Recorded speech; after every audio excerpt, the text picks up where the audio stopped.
Beda bahasa, beda budaya, tapi satu doa di hadapannya.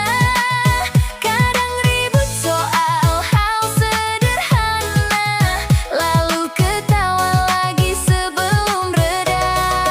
Beda sifat, beda caranya, tapi satu hati dijaganya. Kalau Tuhan ada di tengah cerita, yang beda justru lengkapkan kita.